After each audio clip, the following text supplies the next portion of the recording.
呆萌可爱的蝙蝠可以搁家养吗？天哥告诉你，可以。2年前，坤桑在隔壁王大爷门口发现了一只蝙蝠，最近一直找不到新的小宠物，这小子直接送上门来了。在询问了王大爷之后，得知这不是王大爷走丢的宠物，坤桑就放心了。不过现在是冬天，这小家伙不是冬眠吗？而且他是怎么坐电梯到楼上来的？可能是藏在天花板上的那个洞里，在里面掉下来的。喝不溜秋的就叫他小黑吧。从天花板摔了下来，小黑应该渴了。坤桑给他拿来了一勺水，把水放在小黑嘴边，看起来挺虚弱的。先把他带回家吧，把他放桌子上，仔细观察一下。整个头长得像只老鼠，2个黑黑的卡姿兰小眼睛。摸一摸他背上的毛，这小子张开了大嘴。好家伙，这大獠牙被他咬上一口，那肯定很疼。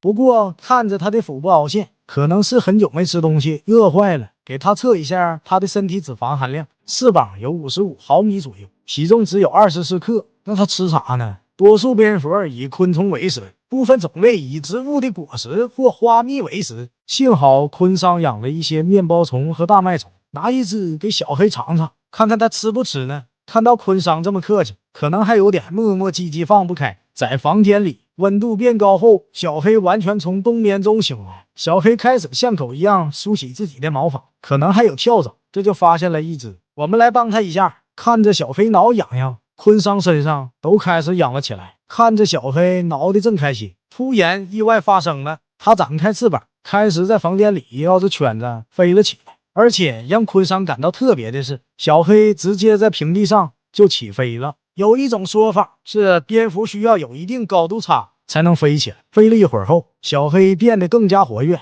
经过了这么久的飞行，他就更饿了。坤桑把面包虫切一半，塞到小黑嘴边。起初，小黑是拒绝要饭的，在面包虫的香味诱惑下，小黑还是忍不住 God bless you 了。虽然蝙蝠身体上可能带有很多病毒，不过科学家并没有找到威胁人类健康的病毒和蝙蝠有什么关系。不过人类倒是在蝙蝠身上学到了很多东西，比如通过回声定位发明了雷达。一只成年蝙蝠一晚上可以吃掉30千只蚊子。小黑吃起东西来非常快，说话的功夫，小黑已经吃了20只面包虫。再给他拿一只，他又不吃了，可能是吃渴了。来点水顺一下。喝完水之后，坤桑又拿来面包虫放在小黑嘴边，看来这是吃饱了，再给也不吃了。那他应该住哪里呢？坤桑找出一个不用的仓鼠笼，底部铺上棉布，然后又找来一块棉布，剪下一块盖在笼子上，这样小黑就有了安全感。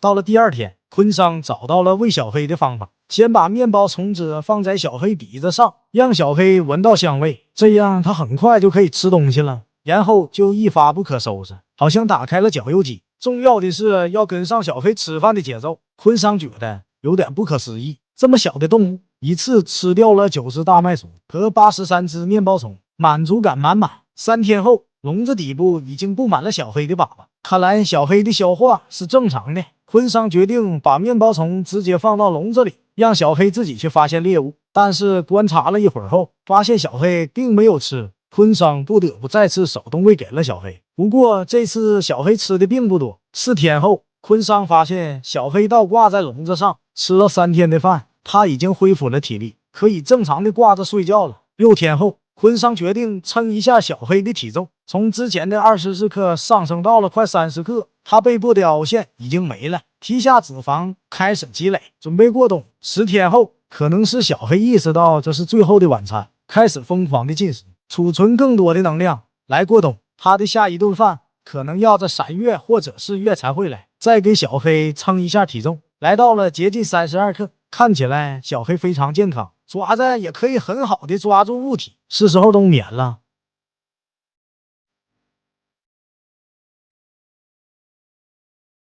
坤桑在笼子下面铺上新的棉布，笼子上方也穿插上棉布，这样小黑在睡觉的时候可以保持一定的温度。把小黑搞里头，放在地下的储藏室里。1个月后，坤桑来观察小黑，他趴在棉布上睡得很香。1个半月后，坤桑决定看看小黑，戴上手套以防万一。打开笼子，发现小黑已经睁开了眼睛，现在称一下小黑的体重，只有27克。这次冬眠消耗了5克的脂肪。昆桑把小黑放在温暖的室内，小黑很快就会从冬眠中恢复过来。等待小黑的消化系统也正常运行，就到了第一顿饭的时候了。那自然还是先来50只面包虫，这些面包虫的重量正好和小黑冬眠消耗的差不多。小黑大口大口的吃了起来，睡了1个半月，好像饿坏了。不过他好像还记得昆桑，也记得面包虫的味道。这次根本不用走流程，吃得很顺利。吃完1盘，再来1盘，总共吃掉了86只面包虫。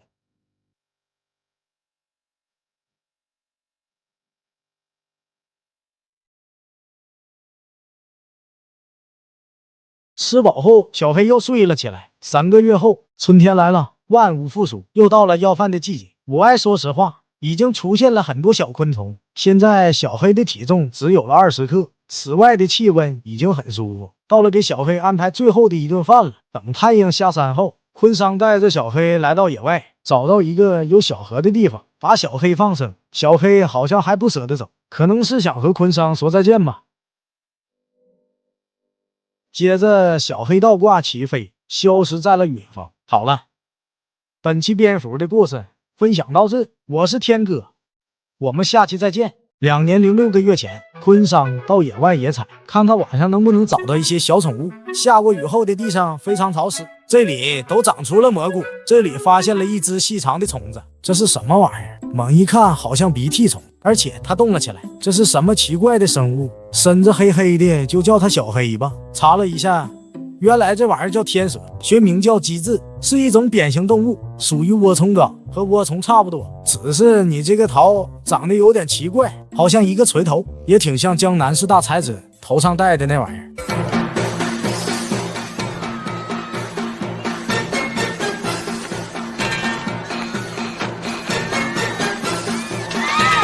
以土养中的小动物很有机物为食，喜欢潮湿，下雨的时候会出来。和涡虫一样，只有嘴巴没有屁屁，因为它的嘴巴就是它的屁屁，碰了它一下就缩小了。在晚上出现，应该会吃蜗牛和阔鱼。这儿就有一只小鼻涕，既然让昆桑遇到了，那我就帮他一把。这无家可归的小鼻涕，房子都买不起。不要怕，小鼻涕，让昆桑带你见一下小黑哥哥。把小鼻涕放在小黑的面前，没想到小鼻涕跑得比小黑还快。小黑倒是朝着小鼻涕的方向走了，可是比乌龟还慢呢。你们2个这是龟龟赛跑呢。小黑的方向还错了，小鼻涕疯狂的逃跑，小黑就使劲在后面追。小鼻涕分泌出粘液，小黑就顺着他的路线在追击。时间过去了10分钟，小鼻涕还是暂时领先，小黑紧追不舍，不过慢慢的拉开了差距，可把小鼻涕累得够呛。趁小鼻涕休息的时间，一个黑影从后面闪过，小黑追了上来，2个人你追我赶，足足跑了15厘米，气氛变得越来越紧张。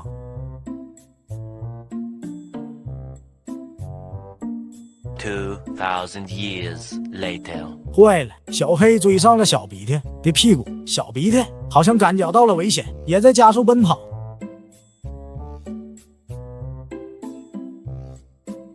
在一个路口等红绿灯的时候，被小黑赶了上来，这下整尴尬了。只见小黑慢慢的爬到了小鼻涕身上，然后完全包裹住了小鼻涕。看来他的嘴在肚子下面，释放出消化液来消化猎物，然后吸食。这玩意儿网上竟然也有卖的，而且几十块一只还不便宜。昆桑买了2只，准备在家饲养。到了第2天，昆桑到野外给小黑找吃的，这有只大黄狗，挺可爱的，还不咬人。这里的土非常松软，昆桑开始挖掘，挖了一会儿，小宠物出现了，就是这个小蚯蚓。看来这里可以挖到宝藏宠物，昆桑又开心的挖了起来。好家伙，土都给挖塌了，这出来2个大宝贝，挖出来2个地狗子。这里真是个好地方，可以挖出这么多金龟子的幼虫和蚯蚓，个头十足。原来大黄看管的这片风水宝地，不是大黄怎么还喜欢打篮球呢？那不应该叫他大黄，应该叫小黑。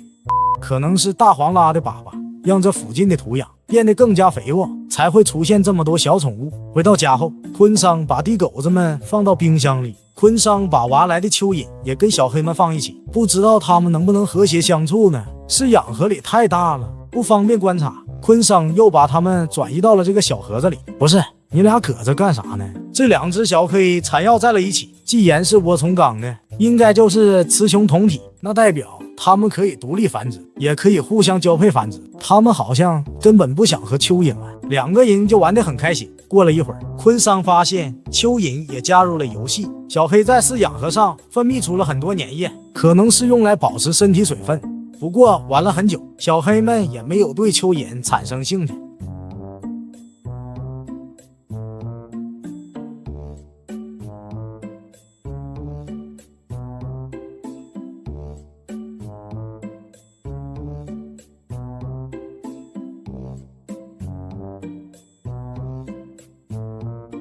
昆桑决定给他们打造一个饲养箱，在整理箱顶部铺上腐殖土，上面铺上野外采来的枯叶，喷水打湿，一个天蛇饲养箱就做好了。不过触碰它们的时候尽量戴上手套，它们的颜色也有一些区别，有棕色的，还有黑色的。据说如果没有食物，它们就会吃掉对方。既然是喜欢草食，那昆桑还是想给他们搭配一些小伙伴的，那就是这些万能的鼠妇，把他们和小黑们放一起。鼠妇们主动的去接近小黑，看起来他们可以和谐相处，并不会被小黑吃掉。好了，本期天蛇的故事分享到这，我是天哥，我们下期再见。